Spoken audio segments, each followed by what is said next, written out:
Class 5 മക്കൾ എല്ലാവരും നല്ല മിടുക്കരായിട്ടാണോ ഇരിക്കുന്നത്? യെസ്, നമ്മുടെ ക്രിസ്മസ് എക്സാം ഇങ്ങനെ അടുത്തെത്തിയിട്ടുണ്ട് അല്ലെ. അപ്പൊ നമ്മുടെ ക്രിസ്മസ് എക്സാമിന് വളരെ ഇമ്പോർട്ടന്റ് ആയി ചോദിക്കുന്ന വിചിത്ര ജീവ് എന്ന് പറയുന്ന പാഠഭാഗത്ത് നിന്നും ചോദിക്കുന്ന വളരെ ഇമ്പോർട്ടന്റ് ആയിട്ടുള്ള ക്വസ്റ്റ്യനിലേക്കാണ് നമ്മൾ കടക്കുന്നത്. അപ്പൊ വിചിത്ര ജീവ് എന്ന് പറയുന്ന പാഠം നമ്മൾ പഠിച്ചു അല്ലെ. ഒരു ബോളും ഖുഷിയും തമ്മിലുള്ള വളരെ നല്ല ബന്ധത്തിനെ കുറിച്ചൊക്കെ പറയുന്ന ഒരു കഥയായിരുന്നു.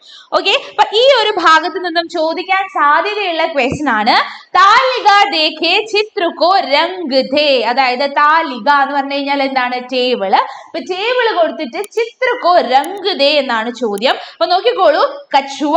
കച്ചുവ എന്ന് പറഞ്ഞു കഴിഞ്ഞാൽ ആരായിരുന്നു? ആമയാണ് അല്ലെ. ആമ. ഇങ്ക് കുറച്ചുകൂടെ ഡാർക്ക് ആക്കാം അല്ലെ നമുക്ക്. ആമയാണ്. കച്ചുവ എന്ന് പറഞ്ഞു കഴിഞ്ഞാൽ ആമ. മച്ച്ലി എന്ന് പറഞ്ഞു കഴിഞ്ഞാൽ എന്താണ്? മീനാണ്, മത്സ്യം. മേണ്ഠക് എന്ന് പറഞ്ഞു കഴിഞ്ഞാൽ ആരാണ്? മേണ്ഠക് എന്ന് പറഞ്ഞു കഴിഞ്ഞാൽ തവള. അതുപോലെ ഫൂൽ എന്ന് പറഞ്ഞു കഴിഞ്ഞാൽ പൂവാണ്, പൂവ്, ഫ്ലവർ. അതുപോലെ കൗവ എന്ന് പറഞ്ഞു കഴിഞ്ഞാൽ ആരാണ്? കാക്ക. അപ്പൊ എല്ലാവരുടെയും പേരുകൾ തന്നിട്ടുണ്ട്, അതുപോലെ അതിന്റെ കളർ തന്നിട്ടുണ്ട്, അതിന്റെ പേരും കൊടുത്തിട്ടുണ്ട്. അപ്പൊ നോക്കൂ, കച്ചുവ ആമയ്ക്ക് ഇതാ ഭൂരാ രംഗാണ്, അതായത് ബ്രൗൺ നിറമാണ് കൊടുത്തിട്ടുള്ളത്. മച്ച്ലിക്ക് യെല്ലോ കളറാണ് കൊടുത്തിട്ടുള്ളത്, പീലാ രംഗാണ് കൊടുത്തിട്ടുള്ളത്.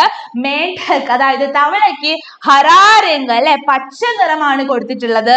ഫൂൽ അതായത് നമ്മുടെ പൂവിന് നല്ല ചുവന്ന നിറമാണ് കൊടുത്തിട്ടുള്ളത്, ലാൽ രംഗാണ്. ഓക്കെ, കൗവ നമ്മുടെ കാക്ക ഏത് കളറിലാണ്? നല്ല കാലാ കളറിലാണ് അല്ലെ, നല്ല കറുത്ത നിറത്തിലാണ്. ഓക്കെ, അപ്പൊ ഇത്രയും കാര്യങ്ങൾ കൊടുത്തിട്ടുണ്ട്. എന്നിട്ട് നമ്മളോട് പറയാണ് ഈ തന്നിരിക്കുന്ന ചിത്രത്തിലെ മീനുകൾക്കും തവളയ്ക്കും ആമയ്ക്കും പൂവിനും ഒക്കെ കളേഴ്സ് കൊടുക്കുക. അപ്പൊ എങ്ങനെയാണ് കളർ കൊടുക്കേണ്ടത്? ഈ തന്നിരിക്കുന്ന ടേബിളിൽ കൊടുത്തിട്ടുള്ള സെയിം കളർ നമ്മൾ എന്ത് ചെയ്യാ? ഇവിടെയുള്ള ചിത്രത്തിലും കൊടുക്കാം. ഓക്കെ, തവളയ്ക്ക് നമ്മൾ ഏത് നിറം കൊടുക്കണം? ഹരാ അല്ലെ, പച്ച നിറം കൊടുക്കണം. ആമയ്ക്കോ? ആമയ്ക്ക് നമ്മൾ ഇതാ നല്ല ഭൂരാ രംഗ് അല്ലെ, നല്ല ബ്രൗൺ നിറം കൊടുത്തിട്ടുണ്ടായിരിക്കണം. അതുപോലെ മീനിന് നമ്മൾ മഞ്ഞ നിറം, അതുപോലെ പൂവിന് നല്ല ചുവന്ന നിറം, അതുപോലെ നമ്മുടെ കാക്കയ്ക്ക് നല്ല കറുത്ത നിറവും കൊടുക്കണം. ഓക്കെ, അപ്പൊ ഇതുപോലെ കളേഴ്സ് തന്നുകൊണ്ട് നിങ്ങളോട് ചോദ്യം ചോദിക്കാറുണ്ട്. അപ്പൊ അതൊന്ന് എല്ലാവരും നന്നായിട്ട് എഴുതാനായിട്ട് മനസ്സിലാക്കി വെക്കുക. അപ്പൊ ഈ ടേബിളിൽ തന്നിരിക്കുന്നത് പോലെ ഓരോ നിറവും, ഇപ്പൊ ചുവപ്പ് നിറം തന്നിട്ട് ഇത് ഏത് കളറാണ് എന്ന് എഴുതാനൊക്കെ ചോദിക്കും. അപ്പൊ റെഡിന് നമ്മൾ ലാൽ എന്നാണ് പറയാ, കറുപ്പിന് നമ്മൾ കാല എന്നാണ് പറയാ, മഞ്ഞയ്ക്ക് നമ്മൾ യെല്ലോ അല്ലെ പീല എന്നാണ് പറയാ, പച്ചയ്ക്ക് നമ്മൾ ഹര എന്നാണ് പറയാ എന്നുള്ള കാര്യങ്ങളൊക്കെ മിസ്സിന്റെ മക്കൾ എല്ലാവരും പഠിച്ചു വെക്കുക.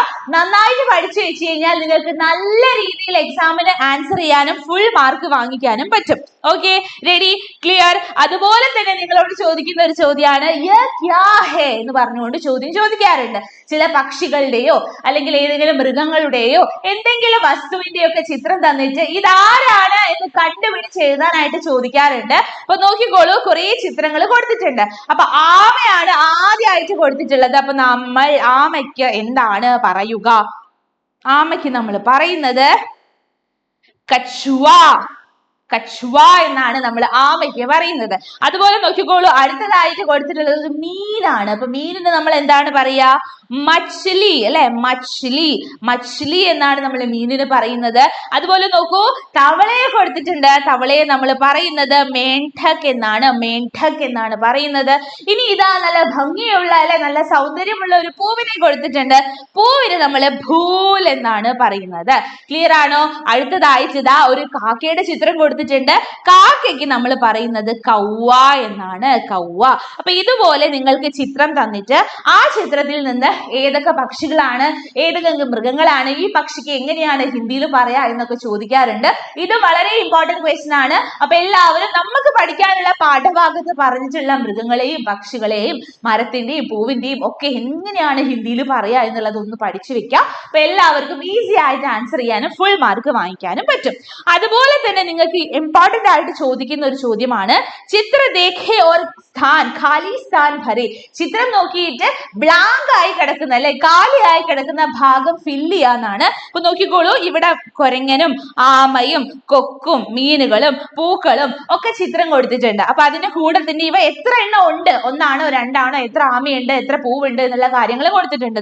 1 2 3 4 5 എന്ന് കൊടുത്തിട്ടുണ്ട്. അതുപോലെ തന്നെ എന്തൊക്കെയാണ് എന്നുള്ളത് ഹിന്ദിയിൽ കൊടുത്തിട്ടുണ്ട്, സിമ്പിൾ ആക്കിയിട്ടുണ്ട്. ബന്ദർ, കൗവെ, ബഗുലെ, കൊക്ക്, മച്ച്ലിയ, മീനുകള്, പൂൽ, ഫുൾ പൂക്കള് എന്നൊക്കെ കൊടുത്തിട്ടുണ്ട്. പക്ഷെ ഇത് എത്ര എണ്ണമാണ് എന്നുള്ളത് കൊടുത്തിട്ടില്ല. ഓക്കെ, അപ്പൊ 1 എന്നുള്ളതിന് ഏക് എന്നാണ് പറയാന്ന് കൊടുത്തിട്ടുണ്ട്, ഇവിടെ എഴുതി വെച്ചിട്ടുണ്ട് അല്ലെ, ഏക് എന്ന് ഇവിടെ കൊടുത്തിട്ടുണ്ട്.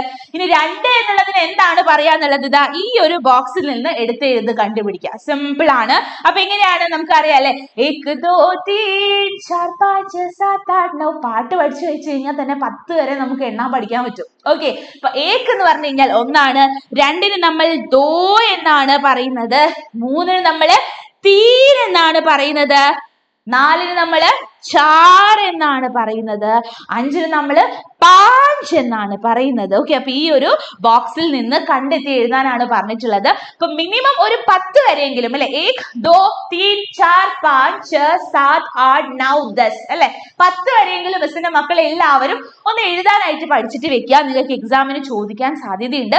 അപ്പൊ സ്പെല്ലിംഗ് ഒക്കെ ഒന്ന് മാറി പോകുന്നുണ്ടെങ്കിൽ അതൊന്നും നോക്കണ്ട, നിങ്ങൾ 10 വരെ എന്തായാലും പഠിച്ചു വെക്കുക. ഇതുപോലെ നിങ്ങൾക്ക് ഇതാ ബോക്സ് തന്നിട്ട് അതിൽ നിന്ന് എടുത്ത് എഴുതാനായിരിക്കും മിക്കവാറും ചോദിക്കുക. ഒരു 99% അങ്ങനെ ചോദിക്കാനാണ് സാധ്യതയുള്ളത്. അപ്പൊ അങ്ങനെ ചോദിക്കുന്ന സമയത്ത് എഴുതാനായിട്ട് നിങ്ങൾ ഒന്ന് മനസ്സിലാക്കി വെക്കുക, 10 വരെ അല്ല 5 വരെ എങ്ങനെയാണ് ഹിന്ദിയിലെ എണ്ണസംഖ്യകൾ വരിക എന്നുള്ളതൊന്ന് മനസ്സിലാക്കി വെക്കാം. ഓക്കെ, വളരെ ഈസി ആയിട്ട് വളരെ സിമ്പിൾ ആയിട്ട് ചോദിക്കുന്ന ഒരു ക്വസ്റ്റ്യൻ ആണ്. ഓക്കെ, ഇനി അടുത്ത ഇത് നോക്കിക്കോളൂ. പെഹചാന ഖംബാ ബരെ, അക്ഷരങ്ങൾ തന്നിട്ടുണ്ട്. ആ അക്ഷരങ്ങൾ വരുന്ന വാക്കുകൾ ഇതാ ഈ ഒരു ബോക്സിൽ കൊടുത്തിട്ടുണ്ട്, സുഖമായിട്ട് കണ്ടുപിടിച്ച് എഴുതാം. ഇപ്പൊ ഇവിടെ ച എന്ന് കൊടുത്തിട്ടുണ്ട്, ചായിൽ തുടങ്ങുന്ന ചിടിയ കൊടുത്തിട്ടുണ്ട്. ക എന്ന് കൊടുത്തിട്ടുണ്ട്, കായിൽ തുടങ്ങുന്ന ഏത് വാക്കാണുള്ളത്, ഇതാ കലിയാം അല്ലെ, കലിയാണ്, കലിയാം കൊടുത്തിട്ടുണ്ട്. ഇനി തായിൽ തുടങ്ങുന്നത് തിൻകയാണ്, അത് നമുക്ക് തിൻക എന്ന് എഴുതാം. ഇനി രായിൽ തുടങ്ങുന്ന ഏതാണുള്ളത്, രായിൽ തുടങ്ങുന്ന രാത്താണ്, രാത്ത് നമ്മൾ എഴുതുന്നു. സായിൽ തുടങ്ങുന്ന സുബഹാണ്, സുബഹ് നമ്മൾ എഴുതുന്നു. പായിൽ തുടങ്ങുന്നത് ഏതാണ് യെസ്, അവിടെ കൊടുത്തിട്ടുണ്ട്, പേടാണ്, അത് നമ്മൾ എഴുതുന്നു. ഇനി ഘായിൽ കൊടുത്തിട്ടുള്ളത് ഘർ ആണ്, അതും നമ്മൾ എഴുതുന്നു. ഘായിൽ കൊടുത്തിട്ടുള്ളത് ഖുഷിയാണ്, അത് നമ്മൾ എഴുതുന്നു. ഇനി ധായിൽ കൊടുത്തിട്ടുള്ളത് യെസ് ധൂപാണ്, അത് നമ്മൾ എഴുതുന്നു. ഓക്കെ, അപ്പൊ സിമ്പിൾ ആയിട്ട് ഈ നമ്മുടെ ഒന്നാമത്തെ അക്ഷരം ഏതാണെന്ന് കണ്ടുപിടിച്ച് ആ അക്ഷരത്തിൽ തുടങ്ങുന്ന വാക്കുകൾ കണ്ടെത്തി എഴുതുക. സിമ്പിൾ ക്വസ്റ്റ്യൻ ആണ്. അപ്പൊ ഇതുപോലെയുള്ള വളരെ വളരെ വളരെ സിമ്പിൾ ആയിട്ടുള്ള ക്വസ്റ്റ്യൻസ് ആയിരിക്കും മിസ്സിന്റെ മക്കൾക്കൊക്കെ എക്സാമിന് ചോദിക്കാൻ പോകുന്നത്. അപ്പൊ ഇങ്ങനെ നിങ്ങൾക്ക് യൂസ്ഫുൾ ആയി ഈ ഒരു വീഡിയോ മിസ്സിന്റെ മക്കൾക്ക് എല്ലാവർക്കും യൂസ്ഫുൾ ആയി എന്ന് മിസ് വിശ്വസിക്കുകയാണ്. അപ്പൊ ഇതുപോലെ നിങ്ങൾക്ക് യൂസ്ഫുൾ ആയിട്ടുള്ള വീഡിയോസ് ഒക്കെ ആയിട്ട് നമുക്ക് വീണ്ടും കാണാം. അപ്പൊ ക്രിസ്മസ് എക്സാം നമുക്ക് എഡ്യൂപോർട്ടിന്റെ കൂടെ നന്നായി അടിച്ചു പൊളിച്ച് എഴുതാം. ഓക്കെ, അപ്പൊ എല്ലാവർക്കും thank you so much. By.